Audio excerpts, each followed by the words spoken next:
یہ واقعہ مجھے رشید جہانگیری صاحب نے بتایا، کیونکہ عبدالعاد پٹھان صاحب یہ ان کے جاننے والوں میں سے تھے، ان کے، کیونکہ وہ بھی پٹھان اور یہ بھی بنسیرا سائڈ کے۔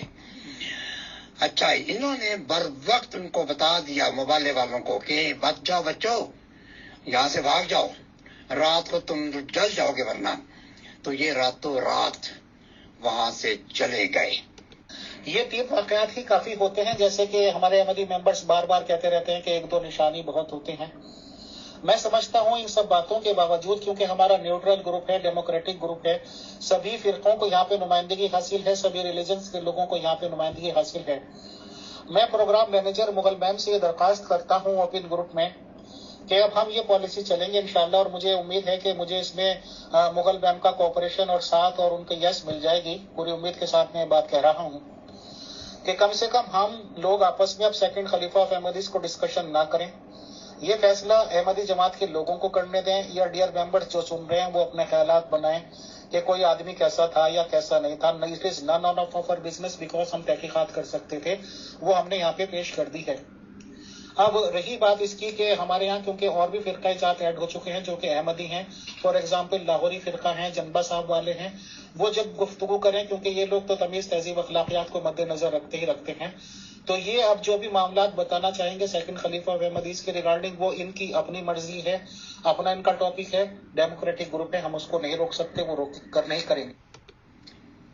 اور صبح جب وہ گھر جل گیا، وہ آحد پٹھان نے تیل ڈالا سارا گھر کے آس پاس، وہ جل گیا۔ صبح خلیفہ صاحب کو اطلاع دے دی گئی، حضور وہ گھر ان کا جل گیا ہے، وہ سب راکھ ہو چکے ہیں، وہ برشٹ ہو چکے ہیں، اسے برشٹ کہتے ہیں آپ تو وہ جل کے خاک ہو چکے ہیں۔ تو خلیفہ صاحب تو بہت خوش، چلو جی جان تو چھٹی اس سکینہ والے کیس سے، اب تو کوئی پرابلم نہیں ہوگا۔ تو کیا ہوا کہ انہوں نے اگلے ہفتے وہی اخبار مبالہ امرتسر سے نکالنا شروع کر دیا۔ ہماری جہاں تک بات ہوئی تو میں محترم مشتاق صاحب سے بھی ہمبل ریکویسٹ کروں گا کہ سیکنڈ خلیفہ آف احمدیز کے ریگارڈنگ کافی معلومات وہ دے چکے، ہم کافی معلومات لے چکے، اور میں سوچتا ہوں کہ محترم مشتاق صاحب سے اب معلومات ہم سیکنڈ خلیفہ آف احمدیز کے ریگارڈنگ ایڈمن موڈ پہ خاص طور سے نہیں لیں گے، کیونکہ میں سمجھتا ہوں کہ کافی باتیں ہو چکی ہیں۔ اب اگر فرقاس جو ایڈ ہیں، جنبہ صاحب والے ہو گئے یا یہ کہ لاہوری جماعت والے ہو گئے، اگر وہ ان کے بارے میں کچھ بتانا چاہیں گے تو ان کو بھی ہم ویلکم کریں گے۔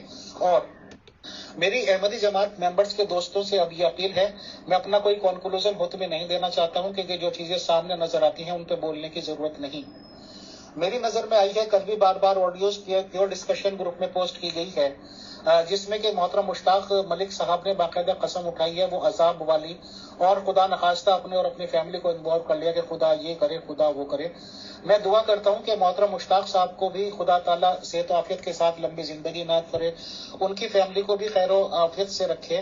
اور میں یہ ضرور کہنا چاہتا ہوں کہ محترم افضال بھائی، جو کہ میرے دوست بھی ہیں، میرے بھائی ہیں، اور میرے سے ان کی ملاقات بھی ہو چکی ہے 2 بار، وہ ہوئے اعظم سیفی صاحب ہوئے، یا وہ لوگ جو کہ خاص طور سے انڈیا میں رہتے ہیں، اور محترم برہان صاحب کو میں اس سے الگ رکھتا ہوں، وہ تو ماشاءاللہ زیادہ ہی عالم فاضل ہے، وہ قسم کھانا چاہیں تو کھائیں، بٹ اعظم سیفی بھائی سے اور افضال بھائی سے خصوصی طور پر میری یہ ریکویسٹ رہے گی، التجا رہے گی، اور میں اگر ہاتھ بھی جوڑنے پڑے تو بھی میں ان سے ریکویسٹ کروں گا کہ اس طرح کی قسم کی ذمہ داری وہ نہ اٹھائیں بالکل بھی، کیونکہ خدا تعالیٰ ان کے اور ان کے خاندانوں کو شاد و آباد رکھے اور رکھے گا انشاءاللہ۔ یہ عقیدت کے چشمے ہوتے ہیں، عقیدت جن کو ہے وہ مبارک۔ بہرحال ہمارا جو ڈسکشنز کرنے کا مقصد تھا وہ میں سمجھتا ہوں پورا ہوا، جو بھی فیکٹس اینڈ فائنڈ آؤٹس ہیں وہ سب کے سامنے رکھ دیے گئے۔ اب ممبرز کا اپنا نظریہ، اپنی سوچ، اپنا فکر، جو وہ سوچنا ہے سوچیں۔ بہرحال میں سمجھتا ہوں کہ آج کے لیے یہ ٹاپک سفیشینٹ ہے۔ شکریہ، جزاک اللہ۔